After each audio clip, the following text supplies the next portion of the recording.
Rajshahi Shimul memorial north south school and কলেজের ২০২৬ শিক্ষাবর্ষের SSC পরীক্ষায় উত্তীর্ণ সকল কৃতী শিক্ষার্থীদের সম্বর্ধনা প্রদান করা হয়। আজ বৃহস্পতিবার ২০ আগস্ট বেলা ১২টায় Shimul memorial north south school and কলেজের হলরুমে এক আনন্দঘন পরিবেশের মধ্য দিয়ে এ সম্বর্ধনা অনুষ্ঠানের আয়োজন করা হয়। অনুষ্ঠানের প্রধান অতিথি হিসাবে উপস্থিত ছিলেন মাধ্যমিক ও উচ্চ মাধ্যমিক শিক্ষা বোর্ড রাজশাহীর সচিব প্রফেসর ডক্টর মোহাম্মদ আব্দুর রৌফ। সভাপতি হিসাবে উপস্থিত ছিলেন Shimul memorial north south school and কলেজের চেয়ারম্যান ও ম্যানেজিং ডিরেক্টর এম.এ. মান্নান।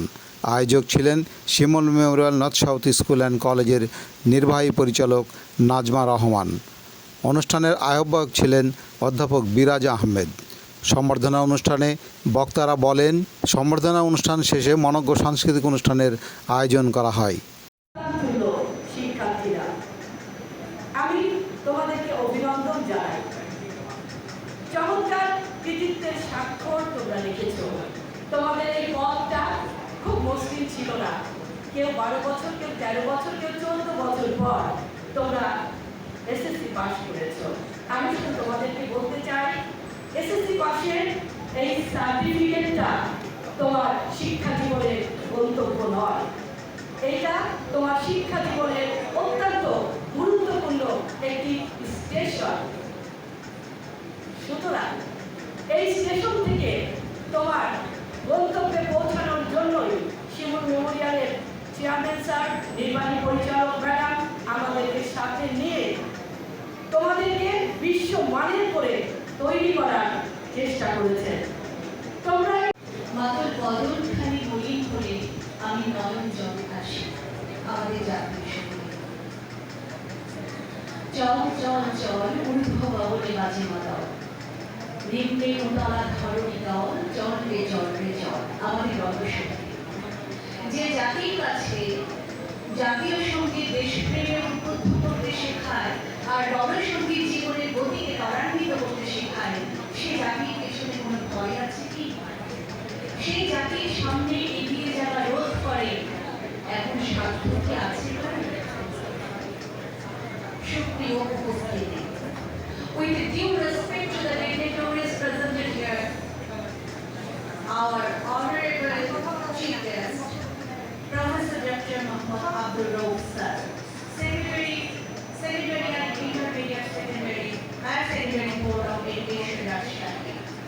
আপনাদের কাছে একটু সরি বলে দিচ্ছি, দুইবার সরি হলো। প্রথম সরি হলো সময় মতো অনুষ্ঠানে উপস্থিত হতে না পারা। দ্বিতীয় সরি বলছি, আমার খুব ইচ্ছা ছিল আমার সভাপতি, আমার মা এবং আমার বাবার যারা, তোমরা অধীর আগ্রহে এই ভারতবর্ষের গরমকে উপেক্ষা করে এত কষ্ট করে তোমরা এখানে এই অনুষ্ঠানকে সার্থক করতেছ। তোমাদের সাথে খোলামেলা প্রাণ খুলে গল্প করতাম, ছবি করতাম, কিন্তু দুর্ভাগ্য আমি যে জায়গায় কাজ করছি, আমি আমার প্রাণপ্রিয় যে সমস্ত বাবা মা বলছে, এই কারণে সন্তানরা বাবা মায়ের কাছে যে কত প্রিয়,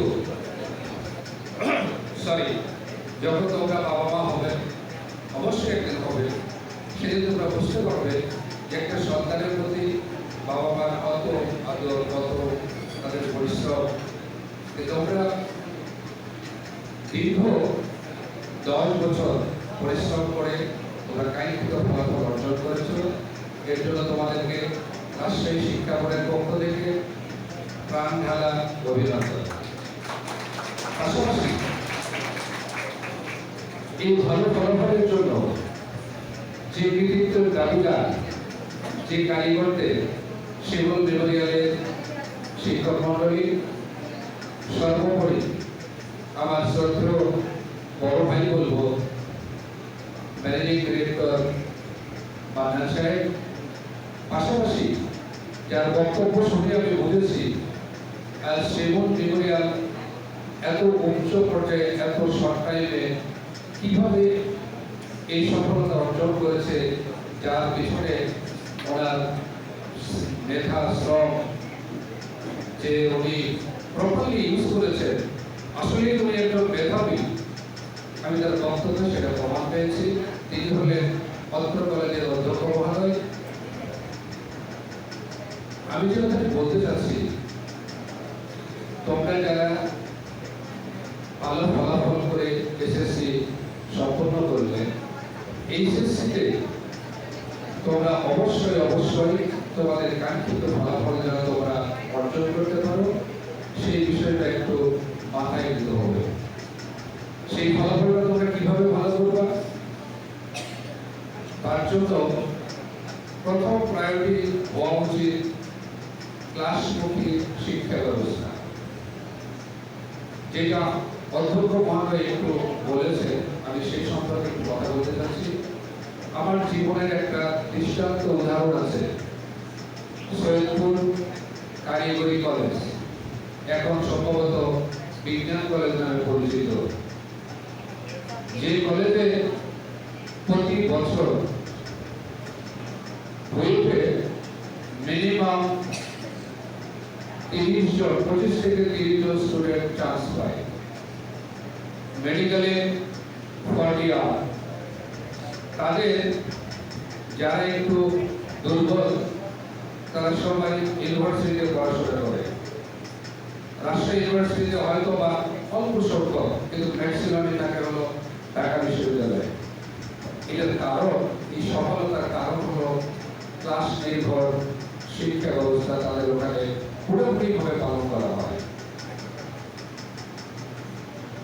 একটা বিষয় আমার অধ্যক্ষ মহোদয় বলেছে যে ক্লাসের অনুপস্থিতি, আমি সেখানে দেখেছি 100 জনের ওনাদের সেকশন, 100 জনের মধ্যে মিনিমাম 95 অথবা 96 স্টুডেন্ট থাকে।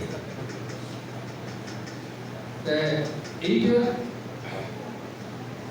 একটা এলাকার জন্য, একটা দেশের জন্য যে কত একটা সুনাম বয়ে আনে, সেটা আমি এখানে বললে বোঝানো যাবে না। সকল অতিথি বক্তব্য শোনা, অনুষ্ঠানকে পর্যবেক্ষণ করা এবং সর্বোপরি শেষে সবাইকে ধন্যবাদ জ্ঞাপন করে বক্তব্য শেষ করাই হলো সভাপতির কাজ।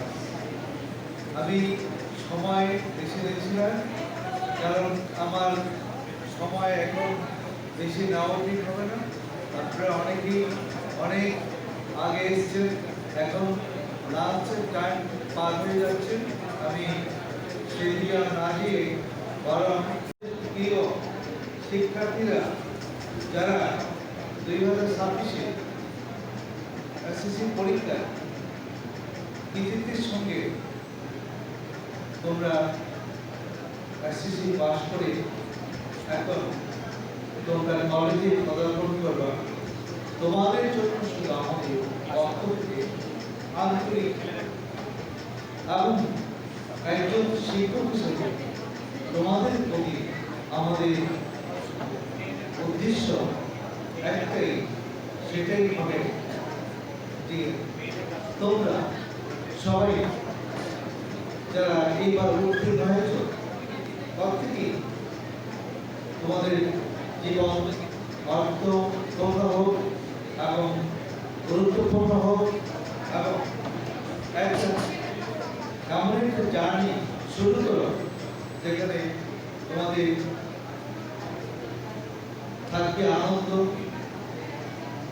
দিনের সাফল্য অর্জন করবে এবং কীভাবে নিজেকে প্রস্তুত করতে হবে সেগুলো শিখবে।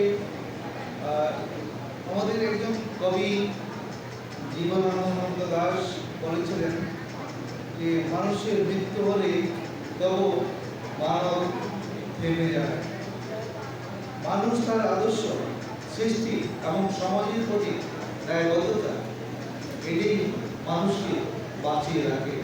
আমার বান্ধবী ভালো ভাইয়ার কাছে পড়ে, ভাইয়া খুব ট্যালেন্ট। ধূমকেতু নিউজ, রাজশাহী।